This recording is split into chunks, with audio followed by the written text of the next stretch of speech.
రేపు రాహుల్ గాంధీ గారు రాజ్యాంగ పుస్తకం చేలో పట్టుకొని నేను ప్రతిపక్ష నాయకుడిని ఎక్కడికైనా పోవచ్చు దేశంలో అని మాట్లాడతాడు. మరి ఇంకో పక్కనేమో వారి ముఖ్యమంత్రి రేవంత్ రెడ్డి ఏమో మా ప్రతిపక్ష నాయుడు మోహన్ సార్ గారిని ఎక్కడికి పోయకుండా ఆయన కూడా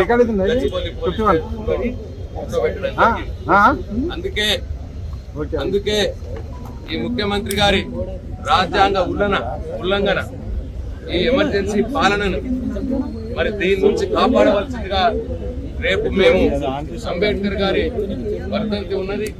అంబేద్కర్ గారి వర్ధంతి రోజున అంబేద్కర్ గారికి పూలతో నివాళులు అర్పించి వారిని కూడా రాజ్యాంగాన్ని ఇవాళ తుంగలో తొక్కుతున్నటువంటి రేవంత్ రెడ్డి బారి నుండి కాపాడాలని చెప్పి రాజ్యాంగ రక్షకులను మేము కోరుతాం. అంబేద్కర్ గారి సాక్షిగా వారి వర్ధంతి రోజు ఇవాళ ట్యాంక్ బండ్ మీద ఏదైతే బ్రహ్మాండంగా కేసీఆర్ గారు కట్టించినారో 125 అడుగుల ఎత్తైనటువంటి అంబేద్కర్ గారి విగ్రహానికి ఆ ప్రాంగణానికి వెళ్లి పూలతో నివాళులు అర్పించి ఇవాళ ఈ రాజ్యాంగాన్ని తుంగలో దొక్కుతున్న ఈ రేవంత్ రెడ్డి ఎమర్జెన్సీ పాలనని మొత్తం సమాజానికి చెప్పే విధంగా ఇవాళ రేపు మేము కార్యక్రమం తీసుకుంటాం. ఇవాళ కేసీఆర్ గారు కట్టారనే ఒక కక్షతో ఇవాళ ఏడాదిగా అంబేద్కర్ గారి విగ్రహంకు ఆ ప్రాంగణానికి తాళాలేసి పెట్టిండు ఈ దుర్మార్గమైన ముఖ్యమంత్రి.